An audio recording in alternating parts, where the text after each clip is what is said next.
¿Sabías que existió un jugador de la NBA que prácticamente solo utilizaba su mano izquierda? Un jugador que hacía exactamente lo que todos esperaban y aún así nadie podía detenerlo. Ese jugador fue Manu Ginóbili.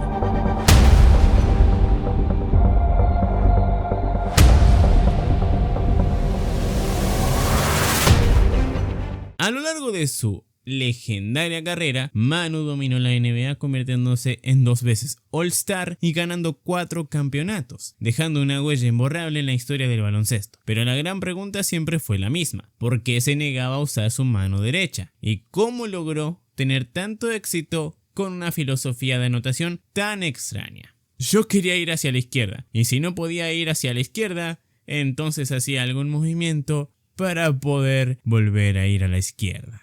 Para entender esta obsesión, tenemos que retroceder en el tiempo, hasta 1977, en Bahía Blanca, Argentina. Allí nació Emanuel David Ginóbili, en una situación increíblemente afortunada. Su padre, Jorge Ginóbili, no solo era entrenador de baloncesto, sino también presidente del centro recreativo local. Fue en ese centro donde Manu y sus 2 hermanos mayores comenzaron a desarrollar su amor por el juego, enfrentándose a cualquiera que se atreviera a pisar su cancha. Pero Manu tenía un problema: era el más joven, era el más bajo, y si quería permanecer en la cancha jugando al deporte que amaba, tenía que encontrar una ventaja. Y así fue como empezó a construir un estilo único, poco convencional, impredecible. Mientras otros aprendían fundamentos clásicos, Manu aprendía a sobrevivir.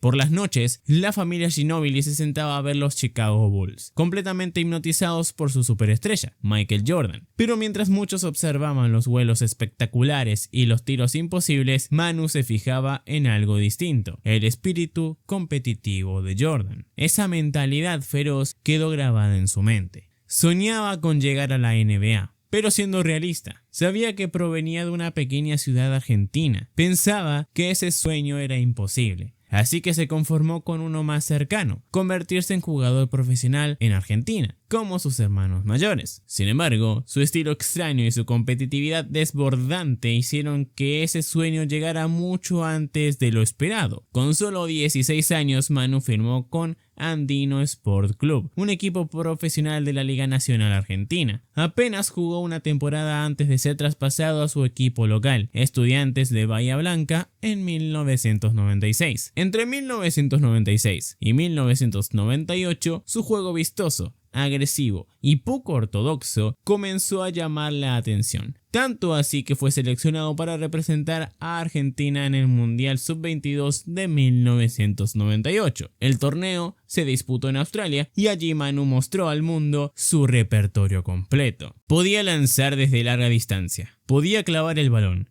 podía atacar el aro con una facilidad insultante y sobre todo podía finalizar con una mano izquierda absolutamente dominante. Ese torneo fue un punto de quiebre. Con solo 21 años fue convocado a la selección mayor de Argentina para la Copa América de 1999. Esa llamada le dio una confianza enorme y aunque parecía una locura, Manu decidió inscribirse en el draft de la NBA de 1999. ¿Por qué no? El 26 de junio de 1999, los San Antonio Spurs acababan de consagrarse campeones de la NBA, liderados por David Robinson y un joven Tim Duncan. Con el título recién ganado, el gerente general R.C. Buford y el entrenador Greg Popovich se sentaron a evaluar el draft. Tenían las selecciones 29 y 57. Su idea era simple: intercambiar esos picks por talento inmediato. En la selección 29 fue fácil de mover. En la 57 sí. Con la selección número 57 del draft de 1999, los San Antonio Spurs eligieron a Emanuel Ginóbili. Pero contra todo pronóstico, Manu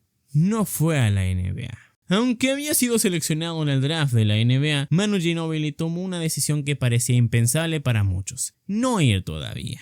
En lugar de cruzar el océano, optó por quedarse en Europa para seguir desarrollando su juego. Él mismo sentía que aún no estaba listo para competir al máximo nivel del baloncesto mundial. Esa decisión lo llevó a una oportunidad enorme: Ettore Messina, uno de los entrenadores más respetados del baloncesto europeo y técnico del Virtus Bolonia. Llevaba siguiendo a Manu desde que tenía apenas 16 años. Messina le ofreció un contrato al joven argentino, con un rol claro. Sería el primer jugador en salir desde el banquillo. Manu aceptó de inmediato. El problema, o más bien, la oportunidad, llegó justo antes del inicio de la temporada. Sasha Danilovic, una leyenda del baloncesto europeo y escolta titular del equipo, se retiró de manera inesperada. Y de repente, Manu pasó de ser suplente a titular indiscutido. Y no solo respondió, sino que explotó. Promedió 15.2 puntos por partido y una cifra absurda de 2.9 robos, mostrando una agresividad defensiva tan intensa como su ataque. Bajo su liderazgo, el Virtus Bologna ganó campeonatos consecutivos de la Liga Italiana en 2001 y 2002 y además conquistó la Euroliga del año 2001. Fue en esa serie final donde Manu dejó claro quién era realmente. Dominó el escenario más grande del baloncesto europeo y fue nombrado MVP de las finales de la Euroliga. Ya no era un proyecto, era una realidad. Mientras tanto, en San Antonio, R.C. Buford y Greg Popovich observaban todo con atención. Poco a poco se dieron cuenta de que ese argentino no iba a ser un jugador para desarrollar a largo plazo, sino alguien capaz de ayudar inmediatamente. Le ofrecieron un contrato por 2 años para la temporada 2002-2003. Después de conquistar Europa, Manu finalmente se sintió listo para la NBA. Pero dentro del vestuario de los Spurs nadie estaba convencido. Para los jugadores que ya estaban allí, los logros internacionales no significaban demasiado. Tim Duncan, la estrella del equipo, fue honesto. Supuestamente es el mejor jugador de Europa. Veremos. Bruce Bowen, uno de los mejores defensores de la NBA, directamente puso a prueba a Manu desde el primer entrenamiento. Lo defendía como si fuera Kobe Bryant. Presión constante, contacto físico, 5 sesiones. Y Manu respondió. Su competitividad, su estilo raro, su imprevisibilidad, todo eso descolocaba a los defensores estadounidenses. Poco a poco se ganó el respeto del vestuario y, más importante aún, el de Popovich. El 29 de octubre del 2002, los Spurs se enfrentaron a los campeones defensores, Los Ángeles Lakers. Ese fue el debut oficial de Manu Ginóbili en la NBA. Su primer tiro en la liga fue un triple. Y sí, lo encestó. Desde ese momento dejó claro que había llegado para competir por campeonatos. Durante la temporada se consolidó como un jugador clave de la rotación. Pero algo era evidente. Jugaba diferente. Muy diferente. Su estilo estaba lleno de penetraciones zurdas, movimientos improvisados, finalizaciones incómodas y decisiones que parecían caóticas, pero funcionaban. Popovich, obsesionado con la ejecución perfecta, se frustraba. Manu recordaría más tarde que cada vez que cometía un error miraba al banquillo y veía a Pop negando con la cabeza. Él intentaba entender qué quería su entrenador, hasta que decidió seguir siendo él mismo. A pesar de esa tensión creativa, los Spurs terminaron la temporada con 60 victorias, el mejor récord de la liga. En playoffs, Manu aportó desde el banquillo 7.6 puntos por partido en la primera ronda ante Phoenix, pero no fue ahí donde cambió todo. En la segunda ronda enfrentaron a los Lakers. Manu anotó 15 puntos en el primer partido y 17 en el segundo. Los Spurs tomaron ventaja 2-0. De repente, toda la liga empezó a prestar atención. Kobe Bryant preguntó desde el banquillo, ¿quién es ese tipo? Ese tipo argentino estaba a punto de dejar de ser una sorpresa y convertirse en una pesadilla para la NBA. Manu Ginóbili ya no era solo un nombre curioso en la rotación. En cuestión de días estaba forzando a toda la NBA a preguntarse quién era realmente ese argentino que jugaba como si no siguiera ninguna regla conocida. Los San Antonio Spurs no solo eliminaron a los Lakers, los aplastaron. En el sexto partido de la serie los dominaron con una victoria contundente que cerró definitivamente la eliminatoria. El 3 veces campeón había caído. Y Manu fue una de las piezas clave de ese golpe histórico. Pero el camino hacia el campeonato aún no había terminado. En las finales del oeste, los Spurs se enfrentaron a su rival estatal, los Dallas Mavericks. Una vez más, Manu respondió cuando más se lo necesitaba. A sus 25 años, seguía jugando sin miedo, atacando a defensores más grandes, más fuertes y más experimentados. El momento que lo cambió todo llegó en el cuarto partido de la serie. Manu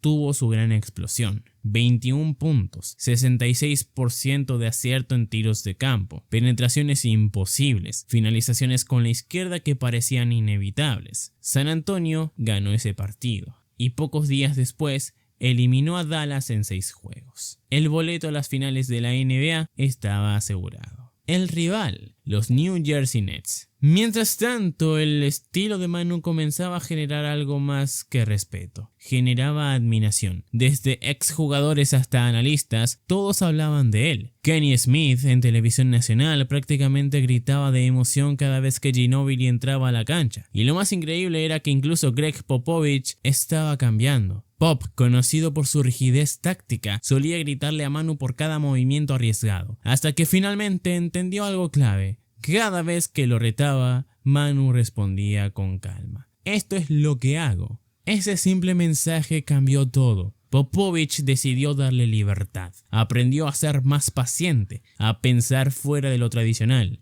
Manu no solo estaba cambiando partidos, estaba cambiando la manera en la que su entrenador veía el baloncesto. Con esa confianza, Ginobili brilló en las finales. Anotó 12 puntos en el quinto partido y 11 puntos cruciales en el sexto. Cada canasta llegaba en momentos clave. Cada penetración zurda rompía el ritmo del rival. Y así, San Antonio se coronó campeón de la NBA una vez más. En apenas su primera temporada, Manu Ginobili pasó de ser la selección número 57 del draft a campeón de la NBA. De comodín desconocido a pieza indispensable. Y lo mejor, esto apenas comenzaba. La temporada 2003-2004 arrancó con hambre de revancha. Los Spurs querían lograr algo que no habían conseguido antes, defender el título. Terminaron la temporada regular con el segundo mejor récord de la liga y entraron a playoffs como favoritos. En la primera ronda barrieron sin problemas a los Lakers. Al inicio todo parecía perfecto. San Antonio tomó ventaja 2-0. Manu anotaba, atacaba, se sentía cómodo. Pero entonces ocurrió lo impensado. Aunque Manu anotó 17 puntos en el tercer partido y 21 en el cuarto, los Spurs perdieron ambos encuentros. La serie quedó empatada. En el quinto partido, con menos de 30 segundos por jugar y una ventaja mínima, Kobe Bryant hizo lo que tantas veces había hecho. Encestó un tiro imposible para darle la ventaja a los Lakers. San Antonio respondió, pero falló en el momento final. El sexto partido era ahora una cuestión de vida o muerte. Manu dio todo. Penetraciones zurdas, pull-ups con la derecha, un movimiento nunca antes visto en la NBA, amagar hacia un lado y cambiar al otro para esquivar a Shaquille O'Neal, pero no fue suficiente. Los Lakers ganaron el sexto partido y eliminaron a los Spurs. El sueño del bicampeonato se había roto. Manu estaba devastado. Sin embargo, lejos de rendirse, decidió demostrarle al mundo que no era solo un anotador desde el banquillo, que era una estrella, que podía liderar y que su historia todavía estaba lejos de terminar. Después de la dolorosa eliminación ante los Lakers, Manu Ginobili no se quedó lamentándose. Sabía que esa derrota no definía quién era. De hecho, estaba a punto de recibir el escenario perfecto para demostrarle al mundo que podía ser mucho más que un jugador de rol en la NBA. Poco tiempo después, fue convocado nuevamente a la selección argentina, esta vez para disputar los Juegos Olímpicos de Atenas 2004. Aquello no era un simple torneo, era la oportunidad de enfrentarse cara a cara con las potencias del baloncesto mundial, especialmente con Estados Unidos. Pero antes siquiera de pensar en los norteamericanos, Argentina estuvo al borde de la eliminación. Tras derrotas sorpresivas ante España e Italia, el equipo se encontraba contra las cuerdas frente a Serbia. Abajo en el marcador, sin tiempos muertos, con el reloj agonizando. Entonces Manu hizo lo que siempre hacía. Tomó el balón, atacó y lanzó un tiro completamente absurdo. Un tiro con tablero, en suspensión, cayéndose hacia atrás. Imposible. Que entró. Esa canasta salvó a Argentina y los llevó a semifinales, donde el destino tenía preparado el desafío más grande: Estados Unidos. El Dream Team venía de ganar el oro olímpico en 1992, 1996 y 2000. Eran los favoritos absolutos, pero Manu no respetaba etiquetas. En ese partido jugó el mejor baloncesto de su vida hasta ese momento. Anotó 29 puntos, atacó a defensores más grandes, más rápidos, más fuertes, siempre hacia la izquierda, siempre sin miedo. Argentina eliminó a Estados Unidos y dejó al mundo entero en shock. En la final, el rival volvió a ser Italia, el mismo equipo que los había derrotado en fase de grupos. Pero esta vez la historia fue distinta. Manu lideró con 16 puntos, control absoluto del ritmo del juego y una frialdad digna de un veterano. Argentina ganó la medalla de oro olímpica. No solo era la primera medalla olímpica en la historia del baloncesto argentino, era una declaración. Manu Ginóbili no era un suplente de la NBA, era un líder mundial, un anotador de élite, y lo había logrado, una vez más, usando casi exclusivamente su mano izquierda. Esa actuación cambió todo. De regreso a San Antonio, los Spurs no dudaron. Le ofrecieron un contrato de $52 millones por 6 años. Manu aceptó, impulsado por el oro olímpico y con una sed enorme de revancha tras el fracaso de 2004. En la temporada 2004-2005 fue la confirmación definitiva. El 21 de enero, Manu tuvo el partido de su vida. 48 puntos, una exhibición absoluta. Fue ese rendimiento el que finalmente convenció a Popovich de moverlo al quinteto titular de manera permanente. Como titular promedió 16 puntos por partido y fue seleccionado por primera vez al All-Star Game de 2005. Ya no había dudas, Manu Ginóbili era uno de los mejores escoltas del planeta. San Antonio terminó la temporada como segundo sembrado y se enfrentó a los Denver Nuggets de un joven Carmelo Anthony. Todos esperaban una barrida, pero Denver sorprendió ganando el primer partido. Popovich reaccionó de inmediato. Sacó a Manu del quinteto titular.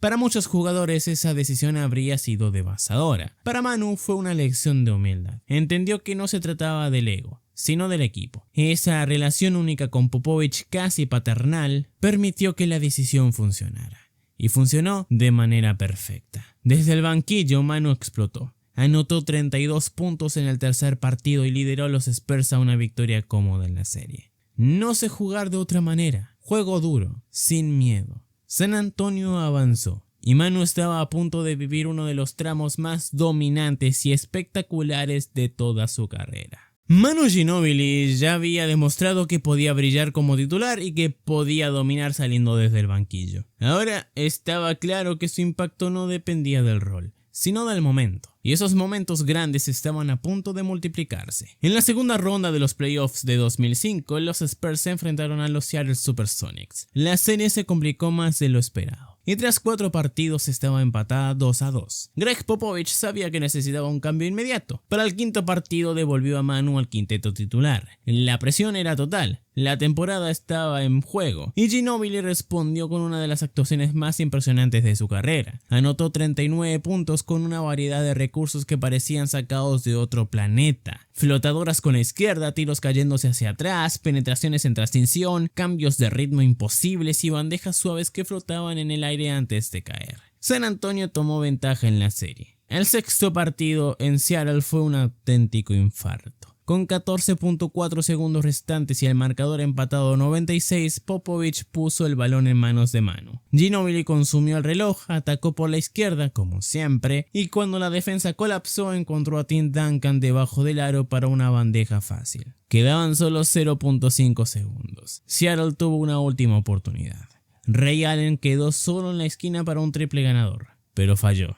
Los Spurs sobrevivieron y avanzaron a las finales del oeste. Allí los esperaba Phoenix. Tras las actuaciones decisivas ante Seattle, Popovich volvió a confiar plenamente en Manu como titular. San Antonio despachó a los Suns en 5 partidos y se clasificó a las finales de la NBA. El rival, los Detroit Pistons, un equipo construido para defender, físico, metódico, implacable. Las dudas eran inevitables. ¿Podían los Spurs anotar lo suficiente contra esa muralla defensiva? Manu respondió desde el primer minuto. Anotó 26 puntos en el primer partido y 27 en el segundo, dándole a San Antonio una ventaja de 2-0. Pero en Detroit todo cambió. Ginóbili tuvo una mala noche. Los Pistons aplastaron a los Spurs y la serie se empató. El quinto partido era decisivo. Aunque Manu anotó solo 15 puntos, dominó el partido con su lectura de juego, atrajo defensas, rompió esquemas y repartió 9 asistencias, pero ninguna fue tan importante como la última. Con 9.4 segundos restantes y 2 puntos abajo, los Spurs diseñaron una jugada para que Manu tomara un triple desde la esquina. Detroit reaccionó con una doble marca inmediata. Sin dudarlo, Manu pasó el balón a Robert Horry. Triple. Pero aún quedaban 5.4 segundos. Detroit tuvo una última posesión. Tony Parker defendió de forma brillante y en el momento justo Manu desvió el balón suelto para que Bruce Bowen lo recuperara y consumiera el reloj. San Antonio estaba a una victoria del campeonato. El sexto partido fue una batalla. A pesar de los 21 puntos de Manu, Detroit ganó y forzó un séptimo partido. Todo se decidiría en una noche. Antes del partido decisivo, un asistente técnico de los Spurs lo dijo claro. Manu era un guerrero, alguien que siempre rendía mejor cuando el juego estaba en su punto máximo de presión. Y no se equivocaba. Ginobili anotó 23 puntos en el séptimo partido, incluyendo un triple enorme en el último cuarto y tiros libres decisivos que cerraron cualquier esperanza de Detroit. San Antonio ganó el campeonato. En apenas 5 años, Manu Ginobili había ganado una Euroliga, un MVP de finales de Euroliga, una medalla olímpica y 2 campeonatos de la NBA. Y lo más increíble, seguía haciéndolo atacando casi siempre hacia su izquierda. Tras conquistar su segundo campeonato de la NBA, Manu Ginobili no solo era un ganador, estaba transformando la manera en la que los escoltas atacaban al aro. La temporada 2005-2006 fue una prueba clara de ello. Promedió más de 15 puntos por partido y sin proponérselo empezó a cambiar la lógica del juego contra defensores más grandes. Manu había entendido algo antes que muchos. No podía vencer a los gigantes con fuerza, ni con salto, ni con velocidad pura. Así que desarrolló algo distinto, un engaño, un cambio de ritmo, una gambeta, un paso hacia un lado y luego hacia el otro. Ese movimiento, que más tarde sería conocido en todo el mundo como el Eurostep, se convirtió en su arma secreta. Manu amagaba hacia un lado para obligar al defensor a comprometerse y en una fracción de segundo cambiaba de dirección para terminar siempre con la izquierda. Lo más curioso es que él no sabía que estaba inventando nada. Para Manu no era un truco ni una técnica nueva, era simplemente la única forma que tenía de anotar frente a jugadores más altos, más pesados y más atléticos. Todo le salía natural, automático. Con el mejor récord de la liga nuevamente en sus manos, los Spurs entraron a los playoffs con el objetivo claro de repetir el campeonato. En la primera ronda enfrentaron a Sacramento. Manu tuvo un partido descomunal, anotando 32 puntos, aunque la serie se alargó más de lo esperado. Finalmente San Antonio ganó en 6 juegos. Entonces llegó la serie que cambiaría su carrera para siempre. Dallas. Los Mavericks, liderados por Dirk Nowitzki, llevaron a los Spurs hasta un séptimo partido. Cada posesión era una batalla, cada error podía ser fatal. Y en los segundos finales del partido decisivo ocurrió lo impensable. San Antonio ganaba por 3 puntos. Dallas sacó una jugada perfecta para su estrella. Manu vio que su compañero había sido superado y fue a ayudar, pero llegó tarde. Cometió falta. Nowitzki encestó y convirtió el tiro libre adicional. Empate. Aún así el balón era de los Spurs. El reloj estaba apagado. Si Manu anotaba, todo quedaría en el olvido. Popovich volvió a confiar en él. Le dio el balón, Manu atacó hacia la izquierda, falló. El partido se fue a tiempo extra. Dallas dominó completamente la prórroga y eliminó a San Antonio. El sueño del bicampeonato terminó de la forma más dolorosa posible. Manu estaba devastado. El vestuario estaba en silencio. Nadie hablaba. La temporada siguiente comenzó con una lección clara: aprender de los errores, ajustar detalles y sobre todo entender los momentos clave. Durante el campamento de entrenamiento en París, Popovich lo resumió sin rodeos: escuchar importa, un pequeño error puede costar un campeonato. Y entonces llegó una noticia que sacudió a Manu. Popovich le informó que de manera permanente volvería a salir desde el banquillo. Al principio fue duro. Había trabajado toda su vida para ser titular, pero con el tiempo entendió la visión. No se trataba de castigo, ni de retroceso, se trataba del equipo, de equilibrio, de impacto. Cuando dejó el ego de lado, todo encajó. Desde el banquillo, Manu veía el juego completo, analizaba, atacaba los momentos débiles. Y en la temporada 2006-2007 promedió más de 16 puntos por partido, incluyendo una actuación de 40 puntos y múltiples juegos de más de 30. En playoffs, los Spurs eliminaron fácilmente a Denver y luego a Phoenix, donde Manu tuvo uno de los mejores partidos saliendo desde el banco. 33 puntos, 11 rebotes y 6 asistencias en un partido decisivo. Luego llegó Utah y Ginobili volvió a dominar.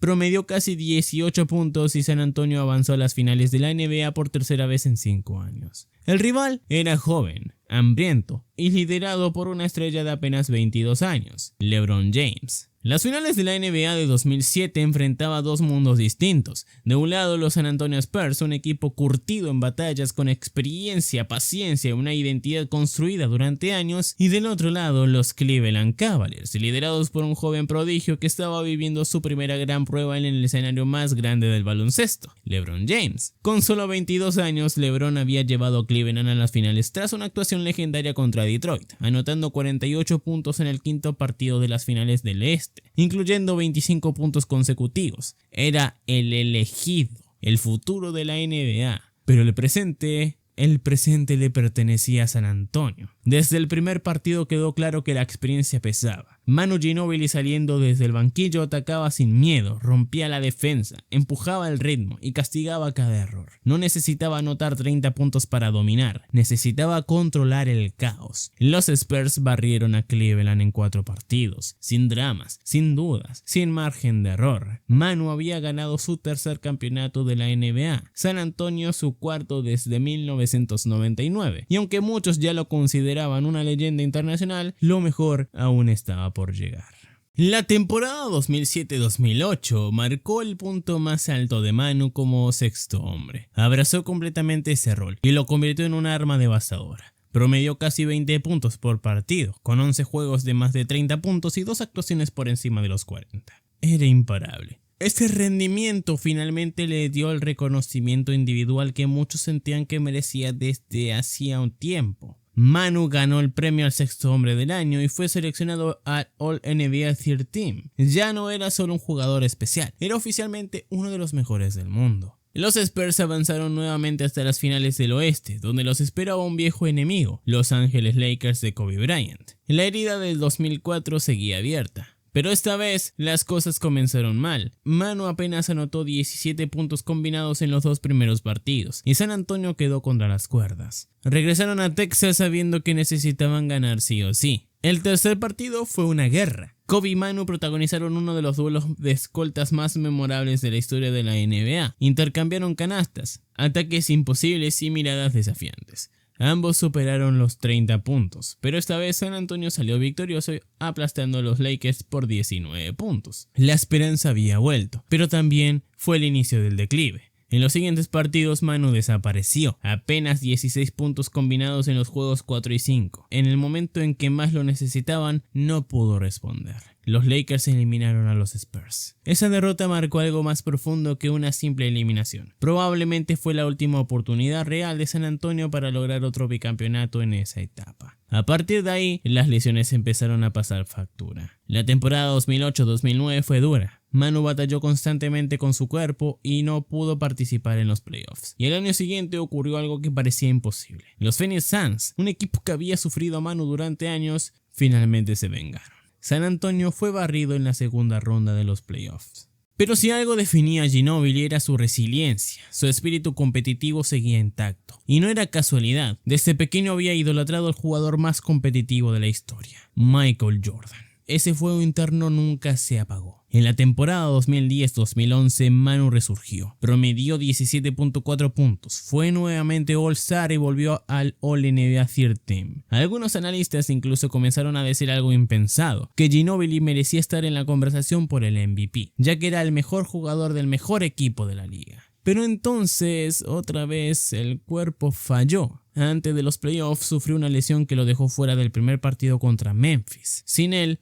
los Spurs perdieron, y lo que vino después fue puro Manu Ginobili. Jugó con el codo derecho fracturado, vendado, asegurado con una manga de compresión, dolor constante y aún así anotó 33 puntos en un partido decisivo. Para alguien que siempre quiso ir hacia la izquierda, ni siquiera un codo roto fue suficiente para detenerlo. A pesar de la valentía de Manu Ginóbili jugando con el codo roto, la temporada 2010-2011 terminó de forma amarga. Memphis fue demasiado para unos Spurs que empezaban a mostrar el paso del tiempo. El sueño del campeonato volvió a escaparse, pero la historia aún no estaba escrita. Durante el receso ocurrió algo completamente inesperado. A las 12:01 de la madrugada de un viernes, la NBA cerró sus puertas. El lockout paralizó la liga tras no alcanzarse un nuevo acuerdo colectivo. Meses de incertidumbre pasaron y la temporada comenzó recién en Navidad, muy lejos del inicio habitual en octubre. Para muchos jugadores fue una pesadilla. Para los Spurs fue una bendición.